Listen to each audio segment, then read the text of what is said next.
Okay. This is the third week of the winning series. And if you look at these verses up here, as I mentioned earlier, there's seasons in our life that we go through. And if the Bible says that Christ leads us in a constant procession of victory, that means he leads us through victory through every single season of life. And how hard is that to continue to have victory through every single season of our lives? When we hit those seasons that aren't fun to go through, we hit those seasons that almost torment you emotionally. There are times in our lives where we go through seasons where you just don't feel like you can handle it emotionally. All those times, he says there's a time and a season for everything, but he constantly leads us in a victory period, us together. And what you saw this morning, earlier in the service, I believe that's part of how we continue to have victory. Moving forward, if you need prayer, ask somebody for prayer. Because we need each other. But this week is going to be a tough subject to tackle, because we're going to talk about how do you win through change? How do you continue to win through those seasons and the ups and downs? How do you stay constant and win? How do you have victory? It's called winning through change. Now, I'm going to stay on the sports theme through this thing. Since I've already did it for 2 weeks, I might as well just ride it out for the sports theme. But there was a chance where I got to go back to the place where I actually played in high school, played basketball. And I got a chance to coach, and I got a chance to coach the lower levels at North Branch. And it was, my first year was coaching freshmen. Now, when I first got there, there was a new coach, and I remember sitting down with a coach, and they had been through a season where that wasn't really good. Wins were down, the program was down, there wasn't as much talent. And I remember sitting down with a coach and sitting down with the players that were coming in and their parents and talking to them and asking them, what would you like to see? What would you like to see? And I heard a lot of comments from the parents and even the kids where they say, we want to have a winning program again. We want to get back to winning. We want to have that feeling like we heard before where there was winning seasons and championships and I said, okay, I hear what you're saying. You want to win. You want to get to that place. What are you willing to do to get to that place? What are you willing to do to get to that? And I didn't go into specifics, but I said, because if you really want to win, if you want to get back to that spot, it is going to be tough. You're going to have to do some tough things to see change to get to that spot. And everybody shook their head, but I knew that they didn't know what I was talking about. One thing I learned when I was in high school from the coach that I had was, one thing that he did was he weeded out in the first week who really wanted to be on the team and who wanted to win. The first day that my varsity year, I walked in, and there was 4 buckets, one on each corner of the court. And we first walked in, we thought, that's really weird. Why would there be buckets on every corner of the court? And it did not take long to find out. Because the first few days, all we did was run. Every drill we did had running in it. We ran sprints. Everything we did had some type of cardio, had some type of something that just pushed you to the limit. And it wasn't even halfway through practice. And I'm not going to go into detail, but there was people using those buckets. Often. And I can tell you, after the first 3 days, we didn't have as many people that tried out for the team as what came.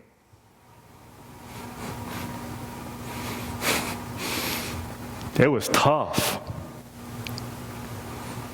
We weeded out some people in tryouts. We moved into the season. We started playing, we started having practices and games, and we started to see who was rising, who were the best players and who was coming off the bench. And there's a lot of change that needs to happen when there's change. And I found out as we went along of the season that even the people that said, we'll do anything to see us win again and have this change, they were the ones coming to me during the season and saying, that's not what I thought. There was a couple of kids who said, you know what, we'll do anything to see this change happen. Well, then we had a couple players that we had to put in a starting lineup over them, and they would come back to me and they said, what's going on? Why aren't I starting anymore? And every time someone would come to me, a player or a parent, and they would tell me what they thought, which I'm always open to on the team, I would come back and say, at the beginning you said you wanted change. But now you don't want change. Because now it's affecting you. As the season went along, it just kept getting harder and harder, and they were starting to, people started getting more upset about certain things. And every time someone would come to me, I'd say, well, you said you wanted change, right? But they didn't answer me the same way as they did at the beginning of the year. It became uncomfortable for people. It was harder than they thought. There was going to have to be some things that happen, even that might affect them personally, that they say, oh, I don't know if I want this change anymore. And I'd say, okay. Toward the end of the year, I sat down with the players, and I even had a meeting with the parents, and I asked them, the same thing. Who are you in this for? Are you in this for you, or are you in it for the team? Because at the beginning you said you wanted change and you wanted to win. And even though we were winning, we were starting to win, there was a lot of people who were upset. And it came down to really the song we just sang, the reason why we sang that today, not just to worship God, but I'm going to ask this at the end of the message is he really Lord of your life? We sit here and we sing, He is Lord, He's risen from the dead.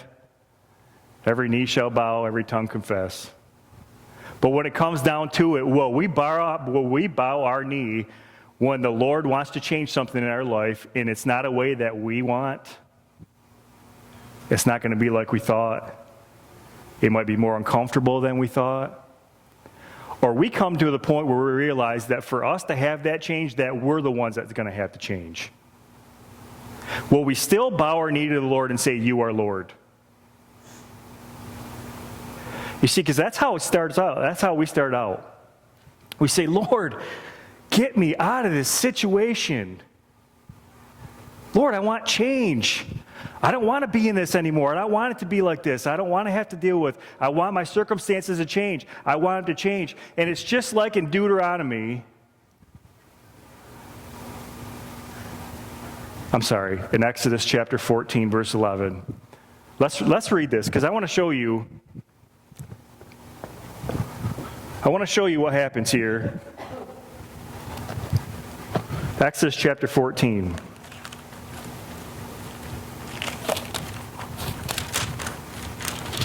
Verse 11. It says, they said to Moses, was it because there were no graves in Egypt that you brought us to the desert to die?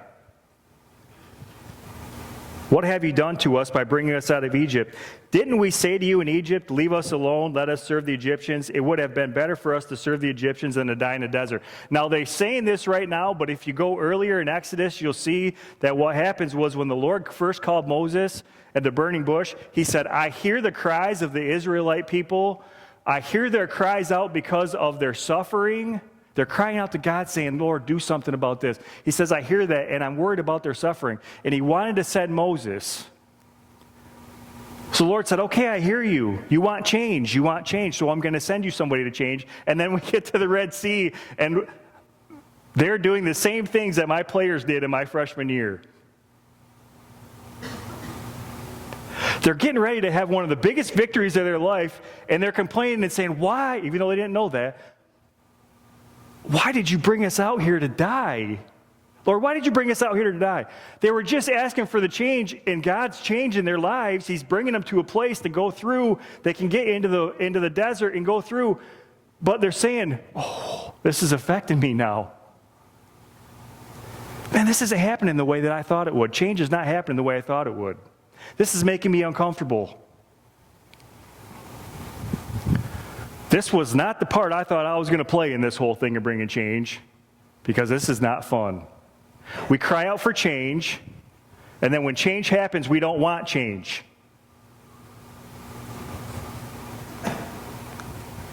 So how do you win through change?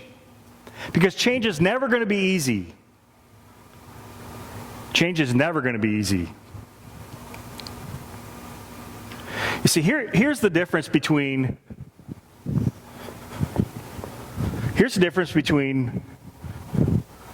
the first time they went to the Promised Land, Deuteronomy 1:26. You can turn there if you want. If not, that's okay. I'm going to read it.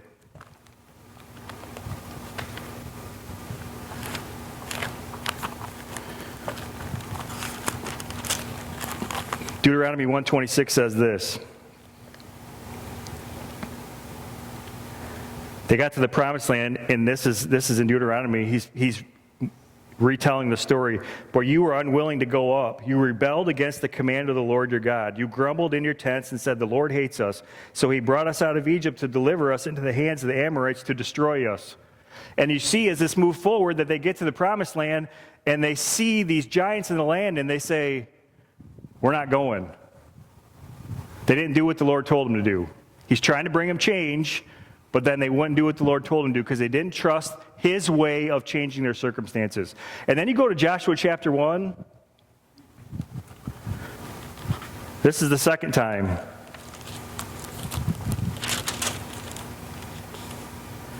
Joshua chapter 1, verse 16. They're getting ready to cross the Promised Land. And Joshua tells them, God's going to take you into this land. And this is how they answered Joshua this time. Whatever you have commanded us, we will do, and wherever you send us, we will go. Just as we fully obeyed Moses, so we will obey you. Only may the Lord your God be with you as he was with Moses. Whoever rebels against your word and does not obey your words, whatever you may command them will be put to death. Only be strong and courageous. Now, there's two things going on here. They say, we'll do whatever you say, God. However you want to change our circumstances, we'll do whatever you say. And I'm sure that was not only a good thing for the people, but it was also a good thing for Joshua, because I'm sure Joshua saw that as they rebelled against not just God, but against Moses going into it, they grumbled against Moses. And I wondered, I feel bad for Moses sometimes reading this. Because what did Moses have to go through just to go get those people? He had to fight through his own insecurities. He killed somebody in Egypt before and fled to the same desert that they were going to be wandering in. That alone would probably be something that he would fight through when God said, I want you to go get these people. He killed somebody. He had his own insecurities. He says, I can't speak. Moses went through all this stuff just to go get the people out, and then he's just doing what God told him to do, and then when they get there, they're saying, Moses, why'd you drag us out here to the desert to kill us? And he's probably just going, I'm just doing what God told me to do.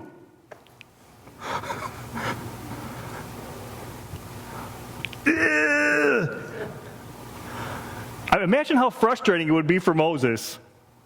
I went through all this to bring the people out, and then, now that we're winning, because it's not the way they wanted,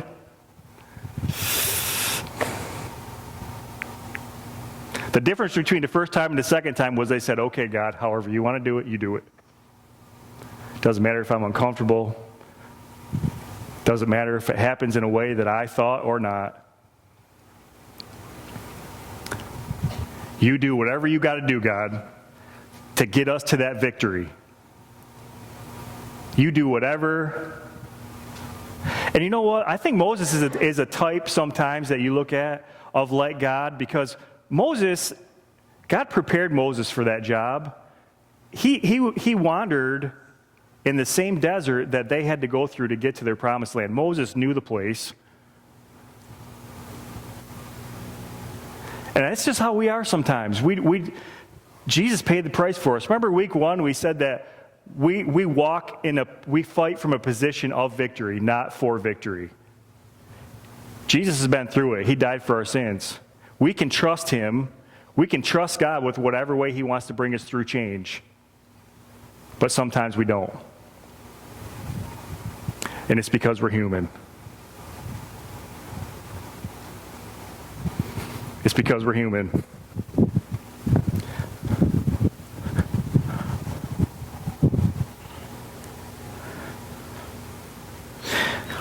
Here's what God was trying to do for them in the desert. When they first started out, when they were in Egypt and they were working hard, they had a certain amount of things that they had to make. They were in charge of how much that they had to produce.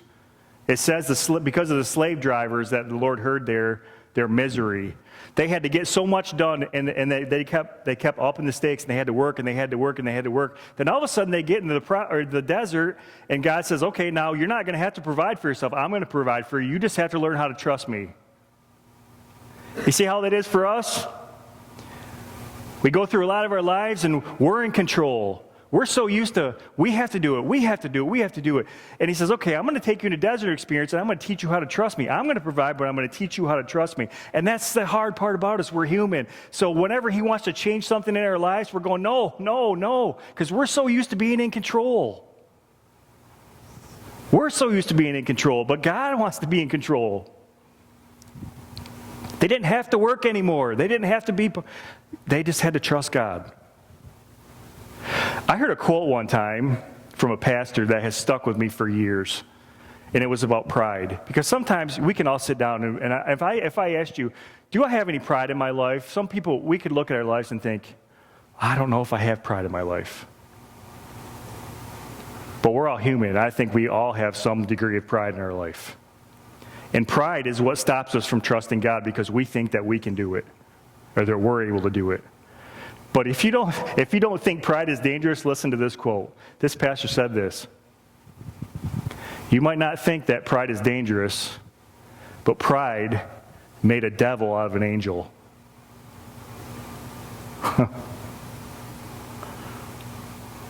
Satan got prideful, and he said, I know best, and I want to be God. And pride caused him to be our enemy. At one time, he was an angel in heaven. He was the top angel in heaven. And pride caused him to be an enemy. If you don't think pride is dangerous, it is. If it's that dangerous and that strong, we're all going to deal with it. Pride is a strong thing. We have to constantly check, do I have pride in my life? Is God leading my life? Is he in control? Is he my Lord?